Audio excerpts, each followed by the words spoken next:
بسم اللہ الرحمن الرحیم۔ السلام علیکم ڈیئر اسٹوڈنٹس، امید کرتی ہوں آپ لوگ خیر و عافیت سے ہوں گے۔ آج کا جو ہمارا سبق ہے جو ہم پڑھیں گے وہ ہے نماز کی فرضیت و اہمیت۔ سب سے پہلے پڑھتے ہیں کہ نماز کسے کہتے ہیں۔ نماز کو عربی زبان میں صلاۃ کہتے ہیں، صلاۃ، جس کے معنی ہے دعا کرنا۔ اب اس کی تعریف کیا ہے؟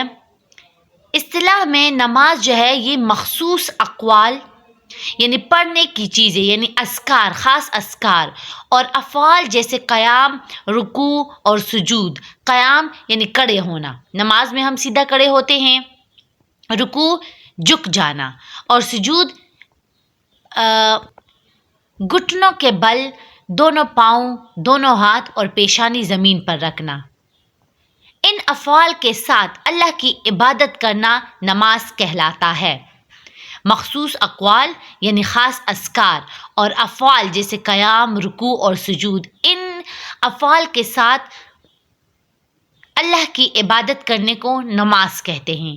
یا اس کی ایک اور تعریف بھی ہے کہ نماز سے مراد قیام، رکوع، سجود اور خاص اذکار پر مشتمل ایک ایسی عبادت ہے جو خاص اوقات میں نبی اکرم صلی اللہ علیہ وآلہ وسلم کے بتائے ہوئے خاص طریقے کے مطابق ادا کی جاتی ہے۔ اس کو کہتے ہیں نماز، اور عربی میں اس کو کہتے ہیں صلاۃ۔ نماز کی اہمیت و فرضیت ہے۔ نماز اسلام کا دوسرا رکن ہے۔ یہ نماز جو ہے یہ اللہ تعالیٰ کا خاص تحفہ ہے۔ نماز جو ہے یہ ہجرت سے پہلے فرض ہوئی تھی، واقعہ معراج کے موقع پر، یعنی اللہ تعالیٰ نے حضور صلی اللہ علیہ وآلہ وسلم کو معراج کے موقع پر ایک تحفہ پیش کیا تھا، اور وہ تحفہ جو دیا تھا وہ نماز تھا۔ جب نبی کریم صلی اللہ علیہ وآلہ وسلم کو آسمانوں کی سیر کرائی گئی تھی تو نبی اکرم صلی اللہ علیہ وآلہ وسلم کو اللہ تعالیٰ نے ایک خاص تحفہ دیا تھا، اور وہ نماز کا تھا۔ یہ جو ہے تقریباً نبوت کے 10ویں یا 11ویں سال فرض ہوئی تھی، یعنی ہجرت سے تقریباً 1 سال پہلے۔ اور یہ کتنے نمازی تھی؟ 50 نمازی تھی۔ پھر حضور صلی اللہ علیہ وآلہ وسلم نے اللہ کی بارگاہ میں فرمایا تھا کہ مطلب میری امت جو ہے وہ اتنی نمازیں ادا کرنے کی طاقت نہیں رکھتی۔ پھر اللہ تعالیٰ نے ان کی تعداد کم کر دی تو پھر 5 نمازیں فرض ہو گئی۔ قرآن مجید میں نماز کا حکم کئی مقامات پر دیا گیا ہے، جیسا کہ سورہ بقرہ میں ارشاد ہے وَأَقِیمُوا الصَّلَاةَ وَآتُوا الزَّکَاةَ وَارْکَعُوا مَعَ الرَّاکعِینَ، اور نماز قائم کرو اور زکوٰۃ ادا کرو اور رکوع کرنے والوں کے ساتھ کیا کرو؟ رکوع کرو۔ تو نماز کا حکم قرآن مجید میں دیا گیا ہے۔ دن میں 5 مرتبہ نماز ادا کرنے سے انسان کو جسمانی اور روحانی پاکیزگی حاصل ہوتی ہے۔ اب نماز پڑھنے کا ثواب ہے کہ نماز پڑھنے کا کتنا ثواب ملتا ہے۔ نبی کریم صلی اللہ علیہ وآلہ وسلم نے فرمایا کہ جماعت کی نماز اکیلے نماز سے 27 درجہ زیادہ فضیلت رکھتی ہے، تو بہتر ہے کہ جماعت کے ساتھ نماز ادا کی جائے۔ صحیح بخاری کی حدیث ہے۔ ایک اور حدیث ہے، نبی کریم صلی اللہ علیہ وسلم نے فرمایا کہ جو شخص نماز کی پابندی کرتا ہے، نماز اس کے لیے قیامت کے دن نور کا سبب بنے گی اور نجات کا سبب بنے گی۔ یہ اس کی پڑھنے کا فضیلت بیان کی گئی ہے، پڑھنے کی فضیلت ان کی بیان کی گئی ہے۔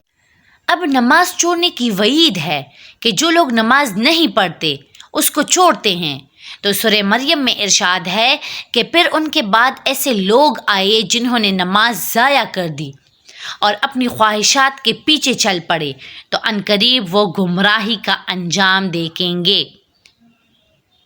یعنی جو لوگ نماز نہیں پڑھتے، نماز کو چھوڑتے ہیں اور نماز کے ٹائم جو ہے وہ دنیاوی خواہشات جو ہے ان کے پیچھے چلتے ہیں اور ان کے پیچھے دوڑتے ہیں، اور انہوں نے مطلب نماز کو چھوڑ دیا ہے اور دنیا کے پیچھے جا رہے ہیں، تو عنقریب ایسے لوگوں کے لیے گمراہی ہوگی وہ گمراہی کا شکار ہوں گے، مطلب وہ گمراہی میں ہوں گے۔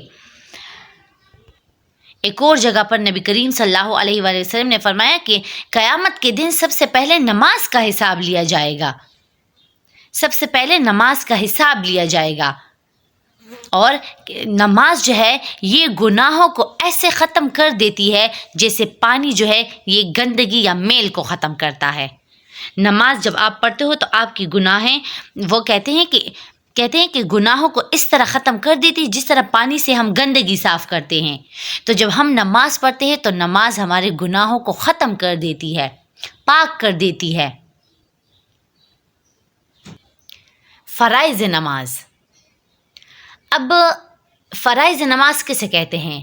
نماز کے فرائض سے مراد وہ اعمال ہیں کہ جن میں سے اگر ایک بھی چھوٹ جائے تو نماز ادا نہیں ہوتی۔ فرض نمازوں کی تعداد اللہ تعالیٰ نے مقرر کر دی ہے کہ وہ کتنی ہے؟ 5 ہے۔ اب نماز کے فرائض 2 قسم کے ہیں، 2 قسم کے، ایک ہے شرائط نماز اور ایک ہے ارکان نماز، یعنی نماز کے شرائط اور نماز کے ارکان۔ اب شرائط نماز، سب سے پہلے شرائط نماز کو سمجھے۔ شرائط نماز جو ہے جن کاموں کا اہتمام نماز سے پہلے کیا جاتا ہے ان کو شرائط نماز کہتے ہیں۔ اب کن کاموں کا اہتمام نماز سے پہلے کیا جاتا ہے؟ وہ 7 ہے۔ سب سے پہلے بدن کا پاک ہونا، نمازی کے بدن کا پاک ہونا ضروری ہے۔ ان چیزوں کا اہتمام نماز سے پہلے کیا جاتا ہے، اس کو شرائط نماز کہتے ہیں۔ پھر ہے سب سے پہلے نمازی کے بدن کا پاک ہونا، پھر ہے ان کے کپڑوں کا پاک ہونا، پھر ہے جس جگہ پر وہ نماز پڑھے گا یا پڑھے گا آگے تو اس جگہ کا پاک ہونا جو ہے وہ ضروری ہے۔ 4 نمبر ہے سطر چھپانا، سطر یعنی بدن چھپانا۔ اب بدن کا وہ حصہ جس کا چھپانا جو ہے وہ شریعت اسلامی میں فرض ہے، اسے سطر کہتے ہیں، یعنی بدن کا وہ حصہ جس کا چھپانا اسلام میں فرض ہے اسے سطر کہتے ہیں۔ اب مرد کے لیے سطر جو ہے وہ ناف سے لے کر، مرد کے لیے ناف سے لے کر گھٹنے تک ہے، اور عورت کے لیے چہرہ، ہاتھ اور پاؤں کے علاوہ سارا بدن جو ہے وہ سطر ہے، یعنی وہ پھر ہاتھ، چہرہ اور پاؤں، اس کے علاوہ وہ پورا بدن جو ہے وہ چھپائے گی تو وہ ان کا سطر ہے۔ پھر ہے استقبال قبلہ، یعنی منہ اور سینہ آپ کا قبلے کی طرف ہونا چاہیے۔ پھر ہے مقررہ اوقات میں نماز ادا کرنا، یعنی اس نماز کا وقت ہو۔ نیت کرنا، لاسٹ ہے نیت کرنا۔ تو یہ چیزیں جو ہے ان کا اہتمام نماز سے پہلے کیا جاتا ہے، اس لیے ان کو شرائط نماز کہتے ہیں۔ نیکسٹ ہے ارکان نماز۔ اب ارکان نماز، نماز کے دوران ادا کرنے والے ضروری فرائض جو ہے ان کو ارکان نماز کہتے ہیں۔ اب نماز کے ارکان جو ہے ان میں سب سے پہلے تکبیر تحریمہ کہنا۔ تکبیر تحریمہ کسے کہتے ہیں؟ تکبیر تحریمہ نماز شروع کرنے کے لیے جو اللہ اکبر کہتے ہیں اس کو کہتے ہیں تکبیر تحریمہ، یعنی تکبیر کہتے ہی انسان حالت نماز میں داخل ہو جاتا ہے، وہ نماز میں داخل ہو جاتا ہے، اور نماز میں اس کے لیے کچھ چیزیں ہیں جو وہ ان پر پھر حرام ہو جاتی ہے، جیسے کھانا پینا، چلنا پھرنا اور باتیں کرنا۔ یہ چیزیں پھر جب وہ اللہ اکبر کہہ دیتا ہے تو یہ چیزیں ان پر کیا ہو جاتی ہے؟ حرام ہو جاتی ہے۔ وہ پھر نہ کھا سکتا ہے، نہ چل پھر سکتا ہے اور نہ باتیں کر سکتا ہے، یہ چیزیں ان پر حرام ہو جاتی ہیں، اس لیے ان کو کہتے ہیں تکبیر تحریمہ، یعنی اللہ اکبر کہتے ہی وہ حالت نماز میں داخل ہو گیا۔ اب 2 نمبر ہے قیام کرنا۔ قیام کرنے سے مراد ہے سیدھا کھڑا ہونا، نماز میں سیدھے کھڑے ہونا۔ 3rd ہے قرات کرنا، قرأت سے مراد جو ہے نماز میں سورہ فاتحہ اور اس کے علاوہ جو ہے قرآن مجید کی کم از کم ایک بڑی آیت یا 3 چھوٹی آیات جو ہے وہ پڑھنا ہے، قرأت کرنا ہے۔ رکوع ہے، رکوع کا مطلب ہے جھکنا۔ اب آپ کے ہاتھ جو ہے وہ گھٹنے تک پہنچ جائے اور آپ کی کمر سیدھی ہو جائے، تو نماز میں ہر رکعت میں یہ 1 مرتبہ رکوع کرنا جو ہے یہ فرض ہے، جھکنا، اس قدر جھکنا کہ آپ کے ہاتھ جو ہے وہ آپ کے گھٹنوں تک پہنچ جائے۔ 5 ہے سجدہ کرنا، سجدہ کرنا، گھٹنوں کے بل اب آپ کے دونوں پاؤں، ہاتھ اور پیشانی اس کو زمین پر رکھنے کو سجدہ کہتے ہیں۔ سجدہ کرتے وقت آپ کے پاؤں کی انگلیوں کا جو رخ ہے اور ناک جو ہے، ناک زمین پر لگنی چاہیے۔ ہر رکعت میں 2 دفعہ سجدہ کرنا فرض ہے۔ پہلی دفعہ سجدہ جب اللہ تعالیٰ نے حکم دیا تھا فرشتوں کو کہ حضرت آدم علیہ السلام کو سجدہ کرو، تو فرشتوں نے حضرت آدم علیہ السلام کو سجدہ کیا سوائے ابلیس کے، جس کی وجہ سے انہوں نے انکار کیا، تو پھر ان کو اللہ تعالیٰ نے جنت سے نکال دیا۔ پھر اس کے بعد فرشتوں نے دوسرا سجدہ کیا، تو اس کو کہتے ہیں سجدہ شکر، اس دوسرے سجدے کو سجدہ شکر کہتے ہیں۔ پھر اس کے بعد ہے قاعدہ کرنا، قاعدہ کرنا، نماز کے آخر میں اتنی دیر تک بیٹھنا جتنی دیر میں تشہد یعنی اتحیات، درود شریف اور دعا پڑھی جا سکے، اتنی دیر تک بیٹھنا، اس کو کہتے ہیں قاعدہ۔ جب یہ ہو جائے پھر اس کے بعد جو ہے لاسٹ میں سلام پھیرنا۔ یہ ہے ارکان نماز۔ ان چیزوں کا اہتمام کرنا ضروری ہے۔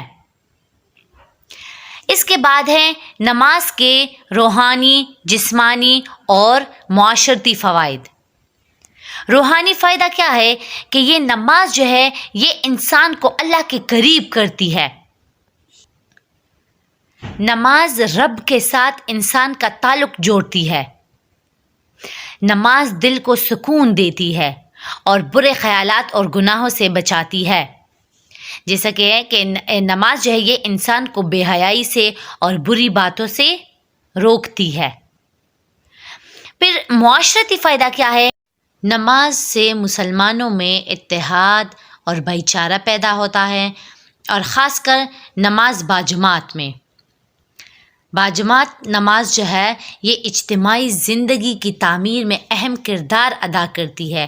مسلمان جو ہے وہ دن میں 5 مرتبہ کندھے سے کندھے ملا کر کھڑے ہوتے ہیں، جس سے چھوٹے بڑے امیر غریب یہ سارے فرق مٹ جاتے ہیں۔ باہمی تعلقات اس سے مضبوط ہوتے ہیں، اور نماز جو ہے یہ رنگ، نسل، ملک، علاقے یا مرتبہ جو ہے یا پیشے کی وجہ سے وہ فرق ختم کر کے ایک خالق و مالک کے بندے ہونے کا احساس دلاتی ہے، تو ایک دوسرے سے محبت اور ہمدردی کا جذبہ بھی پیدا ہوتا ہے۔